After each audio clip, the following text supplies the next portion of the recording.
Now, Transport Minister Fikile Mbalula says he's concerned about the number of crashes on the roads after he released the preliminary festive season statistics yesterday, adding that taxis and trucks contributed the most to fatal crashes on South African roads. For reaction, I'm joined now by Anele Kiet, SATAWU Deputy General Secretary. Very good morning to you. Thank you so much for your time. I mean, we've seen a 142% spike in road accidents compared to this time last year. What are your thoughts on it?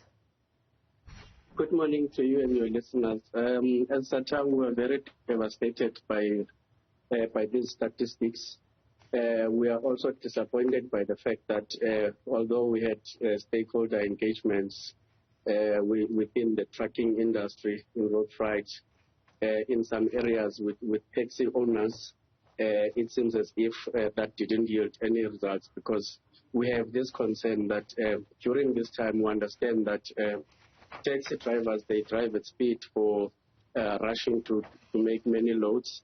The same thing with trucks. So hence we took that initiative as SATAWU to engage these employers and taxi owners, but we can see with these stats that didn't yield any results, and we're disappointed. In your engagements, what were some of the focal areas that you wanted to emphasize, especially during this festive period? Look, safety. That's all we're preaching. Safety of our people on the road, safety of our drivers, safety of the passengers. That was the key message that employers were positive. We were very much disappointed to learn that these accidents have accelerated in the manner that they've accelerated. But we're still going to have some conversations with them early in January just to find out what were the causes of these accidents and see if is there anything else that we can do, both as a union and employers, and engage government in making sure that the rules are being adhered on the roads.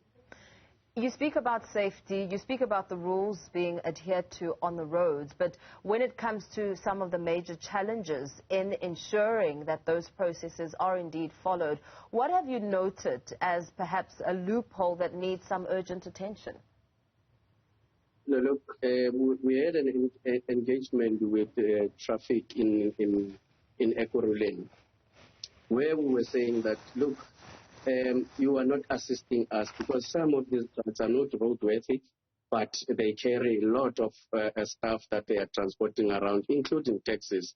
We understand that taxi industry, it's one of the industries that is not regulated, but it is important for the law enforcement agencies to make sure that these taxis are roadworthy, they are fit to carry our people. Those are the main challenges that we have. And when it comes to police officers and those, the conduct of the officers on the road with the safety checks that we've seen, as you and I speak, Operation Okai Molao is also underway. What is your take on those interventions by the law enforcement officials? For as long as there are no senior managers who are making sure that, including the officers, are taken into task, because in most cases, our experience is that instead of locking those who are breaking the law, they take bribes. So they continue to allow that these vehicles must be on the road because they are getting bribes from the drivers.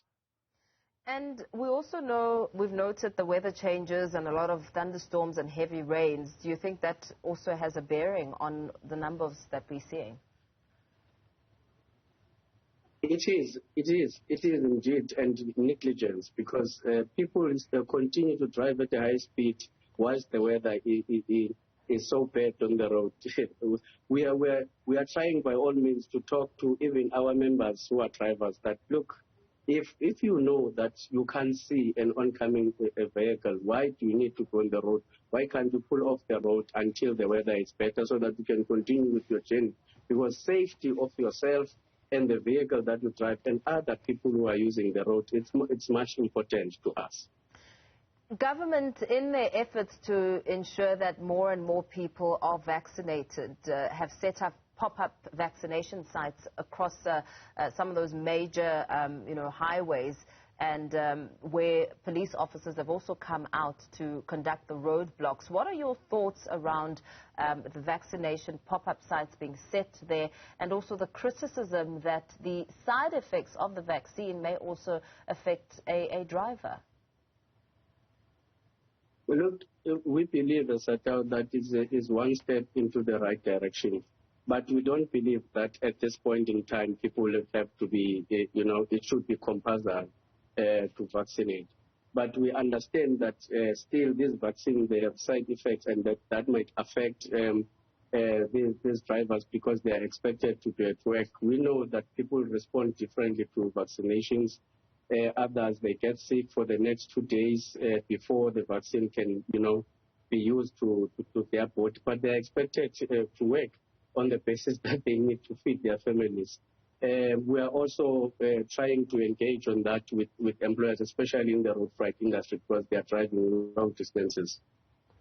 So in speaking about your concerns on the numbers that we're seeing, the statistics that have been unveiled, what sort of course of action are you going to be undertaking, and when are you looking at ensuring that you get the, your concerns on the table and that some solutions begin to be tabled? We continue to have conversations with the Minister of Transport. We continue to have engagements with road freight industry. We'll continue to have engagements with the taxi associations. Unfortunately, that's the best we could do as a trade union, because ours is to organize workers. But, of course, we are concerned about their safety. So we'll continue to engage stakeholders in relation to that. But the buck stops with employers, the buck stops with drivers themselves. Very well. Thank you so much for your time. Let's leave it there. Anele Kiet, who is from SATAWU, reacting to the high number of accidents on the road this December. The numbers, of course, showing a 142% spike in crashes, with multiple fatalities resulting in 17 such crashes for the year so far. That, according to what Transport Minister Fikile Mbalula had to say.